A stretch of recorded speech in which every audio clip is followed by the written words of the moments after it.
nakabantayang GMA News para hatid sa inyo ang mga pinakamalalaking balita. Tinambangan ng mga hinihinalang Abu Sayyaf ang mga tropa ng Marine Battalion Landing Team 11 sa Barangay Bonbon sa Patikol, Sulu umaga ng Sabado. 4 na sundalo ang kumpirmadong patay habang 10 naman ang sugatan.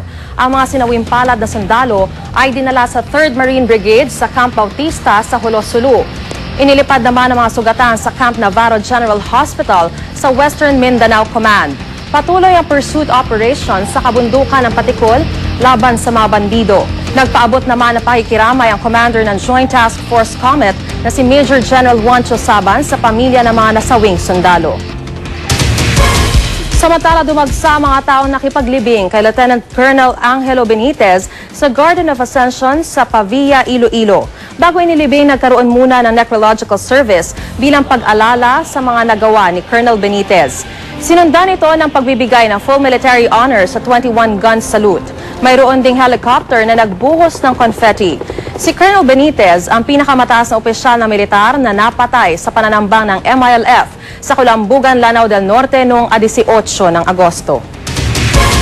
Lumagda sa isang peace covenant ang mga lokal na opisyal at mga leader ng iba't ibang sektor sa Mindanao para sa isinusulong nilang kapayapaan, lalo na sa pagsisimula ng Ramadan ngayong Lunes. Pero ayon sa AFP, tuloy daw ang kanilang opensiba laban sa mga pasaway na commander ng MILF. Ito ang weekend report ni Ian Cruz.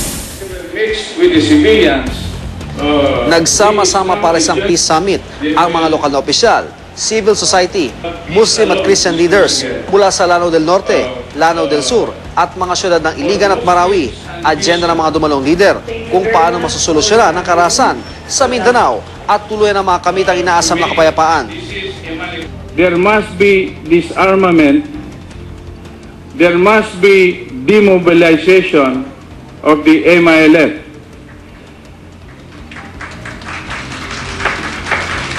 That we support the President in saying that we must capture Commanders Bravo, Pangalian, and Cato in order that the government can bring them to justice. Mariin ang kanilang pagtutol sa planong pag-aarmas ng mga sibilyan dahil lalo lang daw ito ang magpapalala sa gulo. We condemn the formulation of vigilant groups, either Christian or Muslim, which only further invite division among our communities. Sa paglagda nila sa isang draft ng Peace Covenant, isinad nila ang kanilang pagkondena sa karahasan sa Lanao del Norte at Lanao del Sur at sa saliw ng sabayang pagkanta habang magkakahawak ng kamay. Ipinanawagan nilang ipagpatuloy ang nausaming usapang kapayapaan. I think I look at it positively that there is something going on, no? That we are really for peace and that we need peace to happen. Importante raw ang Peace Covenant, lalo na sa Lunes, simula na ng Ramadan, isang banal na buwan ng mga Muslim. I believe that there will be a guarantee of a very holy observance of the month of Ramadan kasi ang peace ay aming ina-assure sa lahat. Not only because of the Ramadan, because if you are going to choose which is good, war or peace, I think peace is more acceptable. Pero ayon sa AFP, tuloy pa rin daw ang pagtugis nila sa mga pinaghahanap na commander ng MILF kahit pa Ramadan.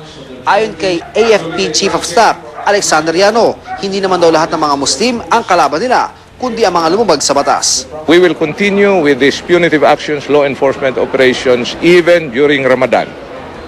But we will make some tactical adjustments to make sure that the sensitivities of Muslim brothers can be taken into consideration, that operations will not unduly affect the observance of Ramadan, especially among our Muslim brothers. Ian Cruz, GMA News. Mahigit 1,000 pamilya na kinabang sa hatid na tulong ng mga volunteer ng Oblates of Mary Immaculate sa Datupiang, Maguindanao. Hinarang naman ng militar ang mga volunteer na maghahatid ng relief goods sa mga evacuees sa Lanao del Norte. Ito ang weekend report ni Michael Fahatin. Ang lubak-lubak at maputing na daan patungong Datupiang, Maguindanao, sama-samang sinuong ng mga volunteer ng Oblates of Mary Immaculate at ilang sibilyan. Maihihatid lamang ang relief goods para sa mga pamilyang apektado ng bakbakan. Maging ang sirang tulay na ito ay di naging hadlang para maitawid ang tulong sa mga nangangailangan. Isinakay sa mga bangka ang mga kahon, ang ilan nahulog pa sa tubig. Kahit pa ang ilan na may kapansanan, buo ang determinasyon sa pagtulong dahil higit sa 1,000 pamilyang nagugutom ang umaasa sa dala nilang pagkain. Ngunit lahat ng pagod at sakripisyo nakalimutan sa masayang pagsalubong ng mga evacuee. Sa Lanao del Norte naman, iba ang problema kahit pa maraming organisasyon ang nais tumulong. Hinaharang kasi ng militar ang mga volunteer na maghahatid sana ng mga supply sa iba pang mga evacuee.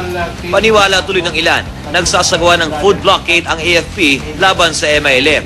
Paliwanag naman ang 104th Brigade ng AFP, meron silang intelligence report na plano raw kidnapin ng grupo ni Commander Bravo ang mga volunteer na papasok sa Punapiagapo, Munay at Pantawaragat. Dahil ito naman si Bravo, gusto niya nakatago siya doon sa sa mga sibilyan para hindi siya magalaw. Ginagawa niyang human shield yung mga kapatid natin. So, nag-iingat din yung mga tropa natin doon sa loob. Sa pulong ng lokal na pamahalaan at militar, napagkasunduang maglagay ng evacuation center sa mga bayang malapit sa mga lugar na bawal pasukin ng mga NGO.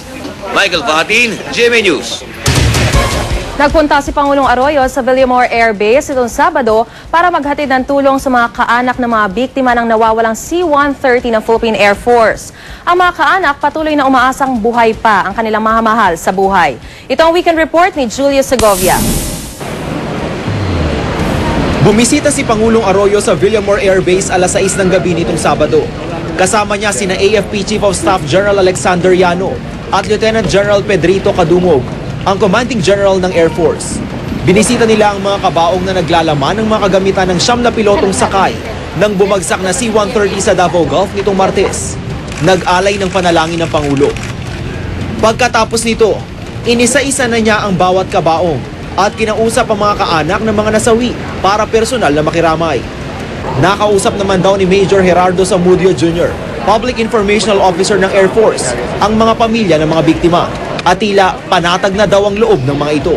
Ito ay napag-usapan na rin ng family at okay na rin sa kanila, natanggap na rin nila. So ito ay maganda na rin ang nangyari sapagkat kita nyo naman yung reaction ng families at halos kumbaga parang nabunutan na sila ng tinik sa kanilang mga puso.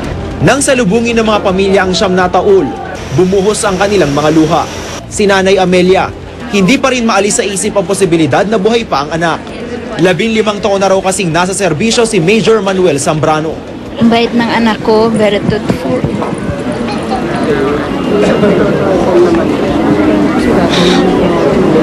Siya mismo ang mamiss ko, siya mismo. Kasama namang sumalubong ni Floreline ang dalawa niyang anak.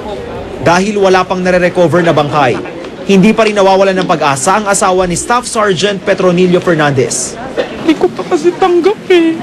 Ganito rin ang paniwala ng mga kaanak ni Corporal Bernie Sabangan sa Bayambang, Pangasinan. Mananatili raw buhay sa kanila si Bernie hanggat walang pruwebang nasawi ito. Makakatanggap ng humigit kumulang 300,000 pesos ang mga pamilya ng siyam na biktima. Kasama na rito ang educational at welfare assistance. Tiniyak naman ni Yano na patuloy ang search and retrieval operations. Julius Segovia, GMA News. Isang bagay na pinaniniwala ang pakpak ng nawawalang C-130 plane ang nakita ng echo sounder ng ginagamit ng Task Force Hercules sa Davao Gulf. Pero dahil malakas ang alon, hindi pa makasisid ang mga diver para alamin kung bahagi nga ito ng sinawim palad na eroplano. Ito ang weekend report ni Rafi Tima. Matapos ang 5 araw na paghahanap, nakakita ng liwanag ang Task Force C-130 Hercules sa kanilang paghahanap sa nawawalang C-130 ng Philippine Air Force. Isang malaking bagay ang nakita ng echo sounder sa ilalim ng dagat nitong Sabado. Ito na ang ikalawang bagay na na-detect ng echo sounder na ikinabit sa isang Navy boat na gumagalugad sa Davao Gulf. Ayon sa technician na operator ng echo sounder, tila hugis pakpak ng eroplano ang pangalawang bagay na kanilang nakita.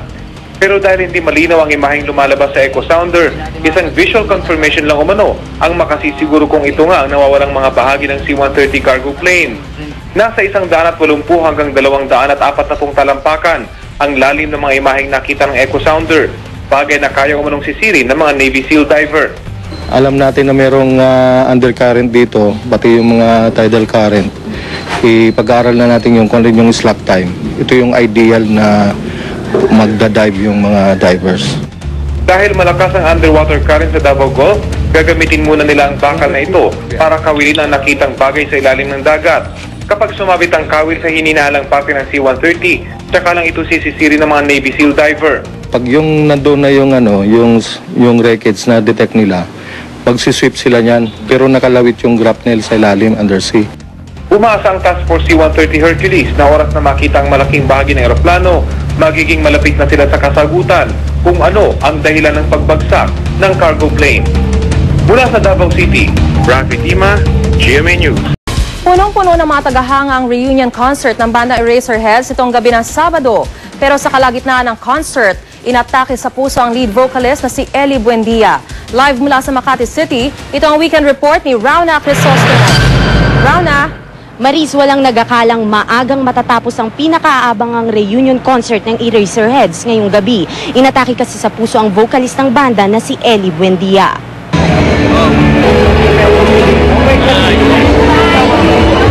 Punong-puno ng fans ang venue ng pinakaabangang reunion concert ng Eraserheads gabi ng Sabado. Kitang-kita sa mukha ng fans ang pagkasabik sa kanilang hinahanga ang banda. Pagsimula pa lang ng concert, naghihiyawan na ang manonood.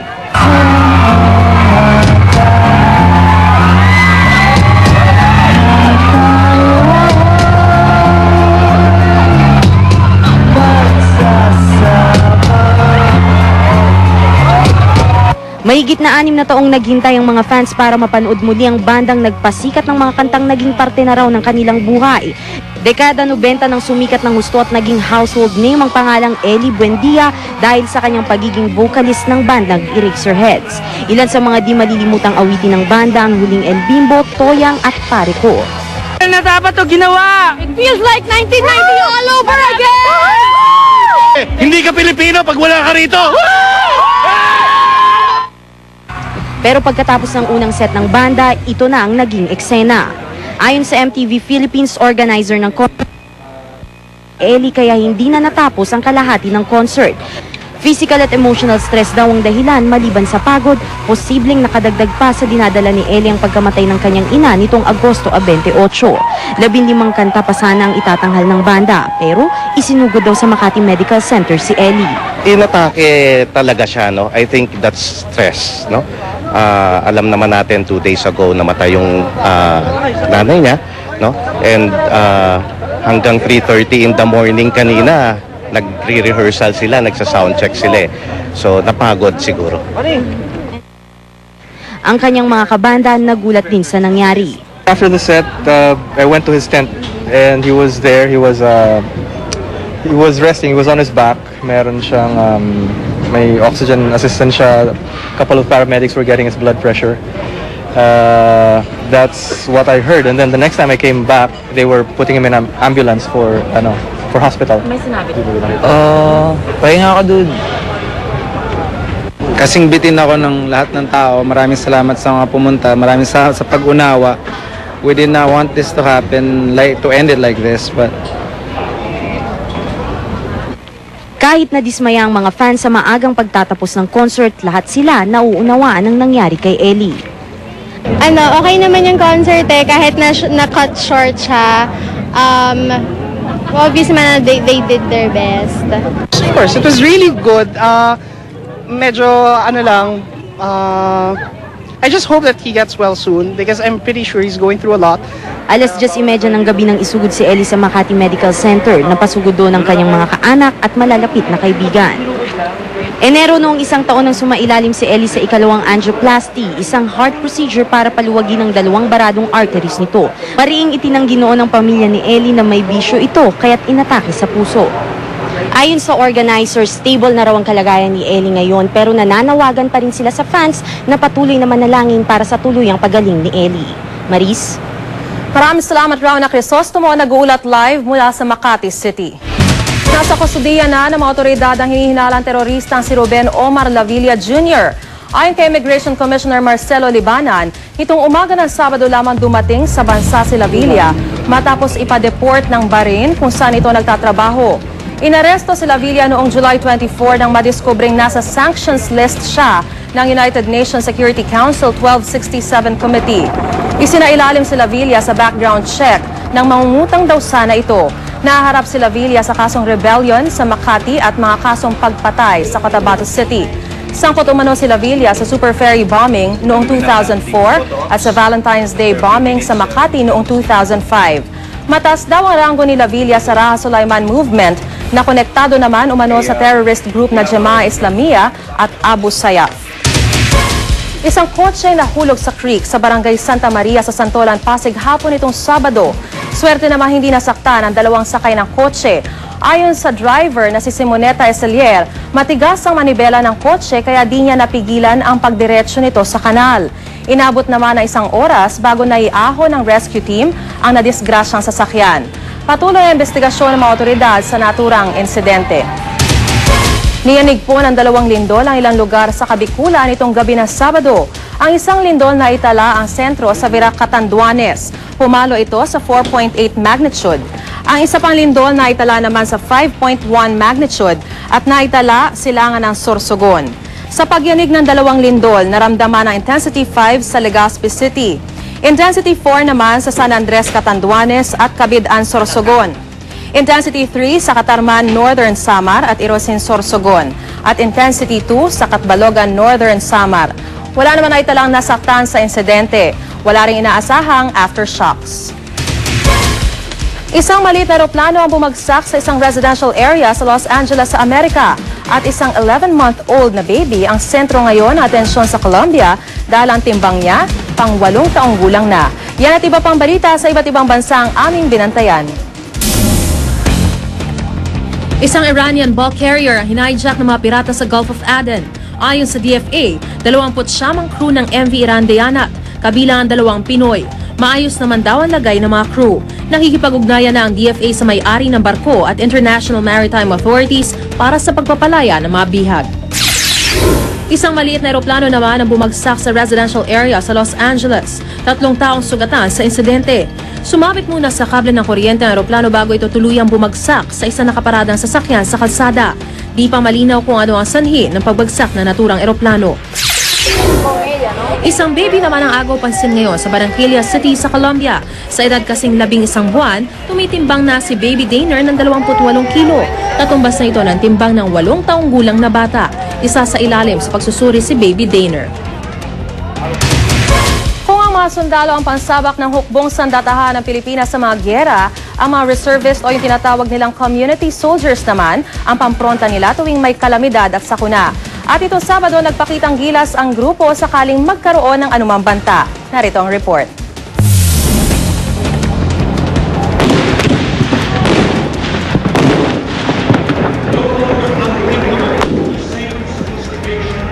Ilang minuto lamang matapos ang pagsabog na ito, mabilis pa sa 4:00 sumugod sa blast site ang mga volunteer na ito. Unang dumating ang mga bumbero at agad na inapula ang apoy. Sumunod na sumugod ang mga K9 team. Agad na ginalugad ang paligid para tiyaking wala ng bomba. Nang masigurong ligtas na ang lugar, dali-dali namang kinuha ang mga biktima para isugod sa ospital. Sa mga eksenang ito ay pinakita na mga reservist ng AFP ang kanilang kahandaang tumugon sa anumang emergency. Kabilang sa mga reservist ang mga doktor, nurse, abogado, negosyante at ilang taga-media na dumaan sa masusing training. Sila raw ang kadalasang pumopronta sa tuwing may kalamidad o sakuna. They fill up the main bulk ng armada natin. So 20% lang ang active natin, makikita natin on the ground. 80% po dito yung reserve component natin. Sa ngayon, tinataya na sa 200,000 ang bilang ng mga reservist ng AFP. Patuloy na bantayan ang mga balita sa www.gmanews.tv o i-text ang GMA News Space on sa 4627. Ako po si Mariz Umali, proud to be kapuso. Hindi bumibitaw sa balita, ito ang GMA Weekend Report.